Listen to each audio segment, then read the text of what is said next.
Any question before we start?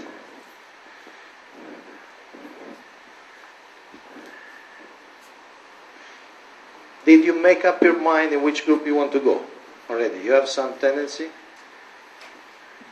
Yes?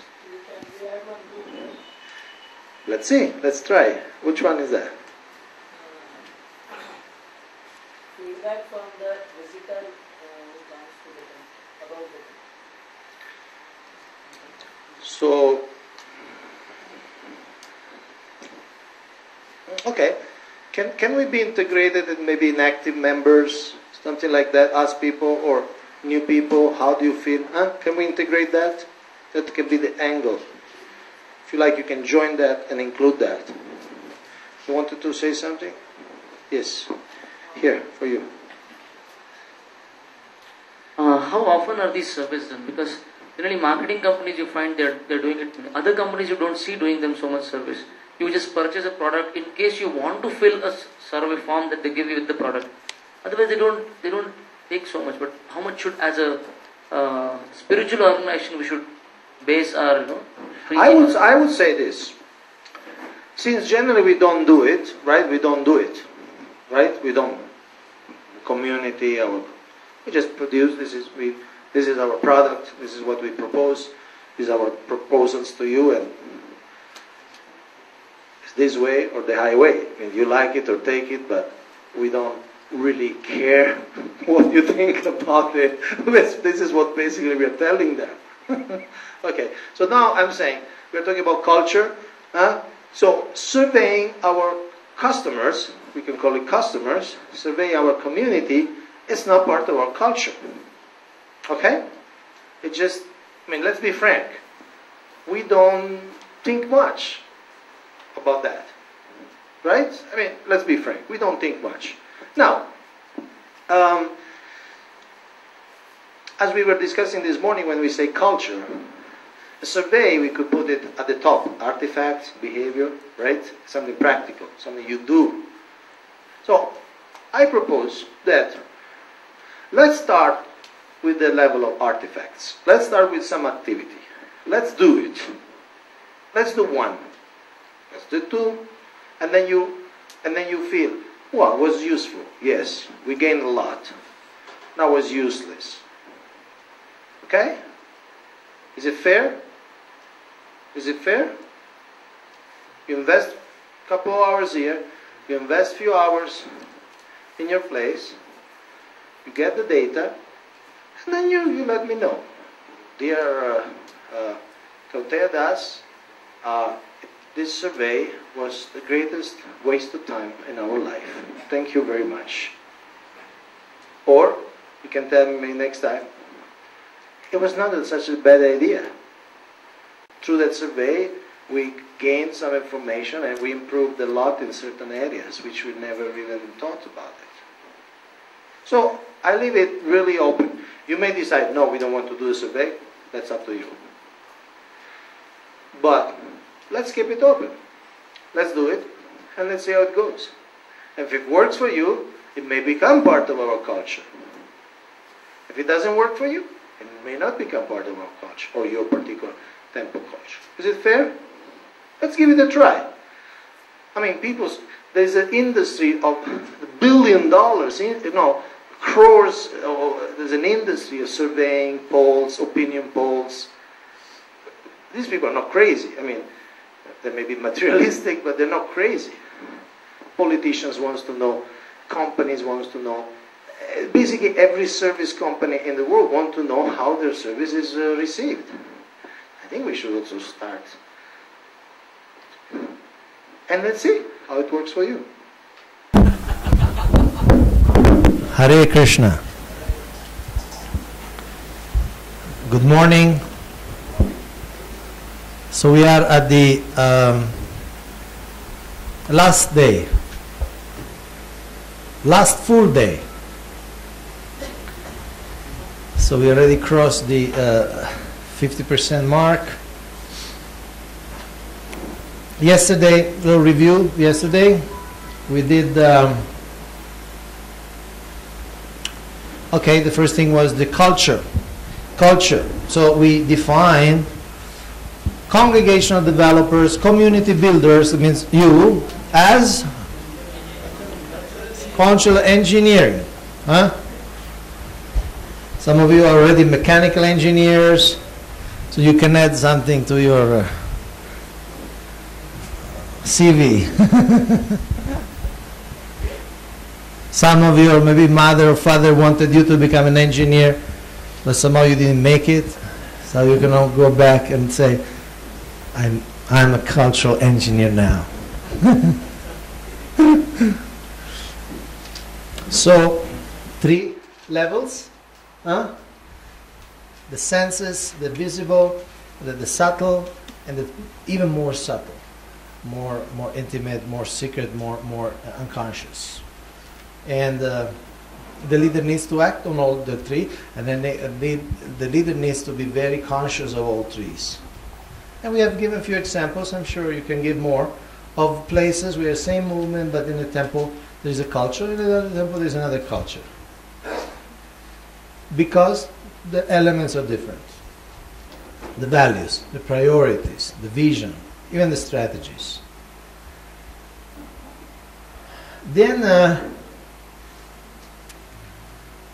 we did that little exercise, what Srila Prabhupada said, the game, which also demonstrated how we have certain ideas and we project that. Sometimes we may be right, sometimes we may be wrong, so we need to be a little careful. Get our background information, get our history right. There is a saying that those who fail to study history, they are condemned to repeat it. So then we shifted to the more artifact levels. I mean, visible tools. And we had 5, but we covered 4. First tool, Damodar program. Second, the Shraddha Kutir, which it seems I had quite a warm reception from you. Then the sadhana chart,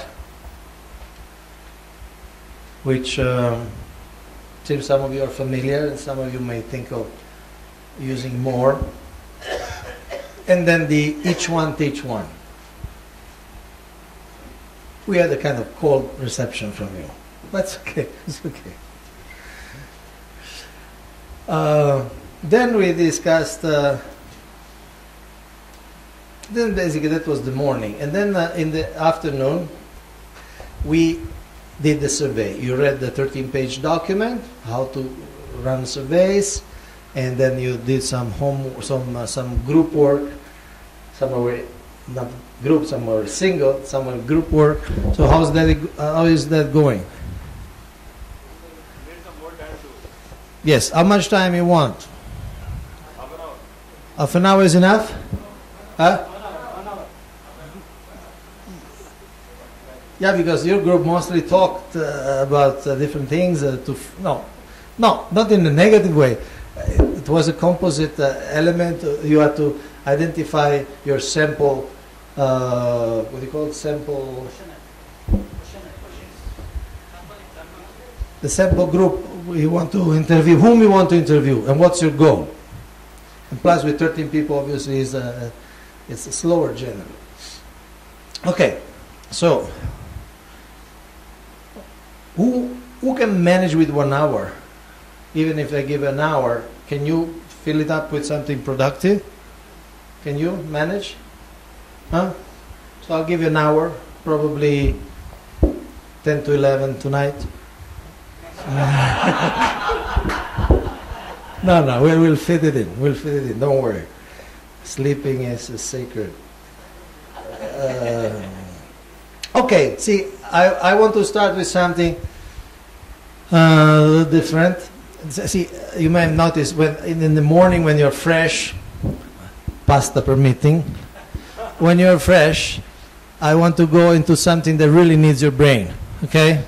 Because it may not be so obvious, and it may not be so obvious the connection, the relevancy. Okay? So here today I have for you one presentation entitled Congregational Life Cycle. It's produced by the Episcopal Church. This is, we could say, it's a Christian church. It's I would say, a mainstream American church. Mainstream in the sense they don't have so many people going, knocking on the doors, preaching. They're more like established. They're around since, what, 200-300 years. And so they're kind of mainstream. But they study, this is from their site, they study how things go, and they came to some conclusion, and I found some of these things very interesting and very relevant for us. And again, here, the leader as not only as a visionary for the future, but as somebody who may have a grasp of the cycles of things, how even things which achieve a certain level of growth, nothing stays the same in this world. It's true for anything, anything, nothing stays the same. Because things change inside, things change outside, people grow old, there are changes. So I think this is interesting. And please feel free to ask any questions, especially if the language is not clear.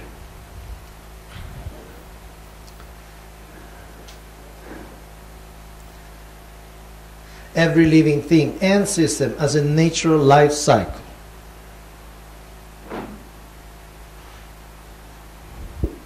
The cycle begins at birth.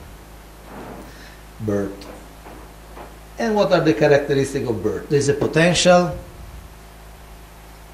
You can perhaps, if you were part of the first wave of some tempo, in establishing, imagine, remember your own experience. Maybe Nagpur is in that phase. It's getting born as a community, as an entity, as a yatra. Some of you have participated in the birth, maybe of Pune temple or some other place. So there is potential. There is a sense of purpose, a vision, assumed or stated. In other words, could be official, or could be also something that people understand. We are here to work on this. It's like a DNA, like a genetic information, where we want to go. And there is constant care protection. Also because things are very small, there is intimacy, there is much less bureaucracy.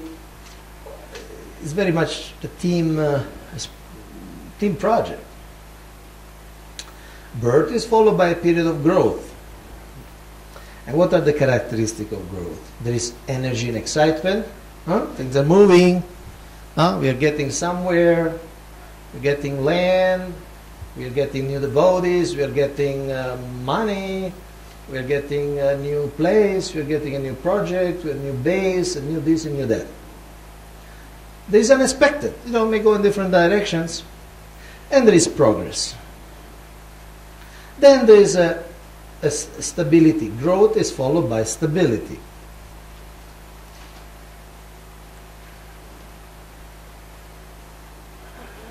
And the nature of stability, there is a sense of fulfillment.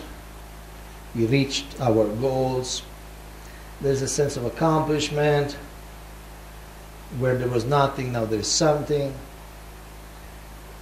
And there is a sense of predictability. We shift to a more of a routine. Because before was creation, and the energy of creation, and now is maintenance. So maintenance is more predictable than creation, obviously, because you already know what you are maintaining. Okay, so these three, and then there is some nostalgia. Nostalgia, you say? Nostalgia. It says, the old times, so vibrant, we were young, full of dreams. So these three phases I consider positive. And growth of life cycle is a time of birth, growth, stability. So it's positive. It's a time, these three phases into one. There is a time of vitality, health, and strength. So it's positive. And they lived happily ever after. Is it true? No, it's true.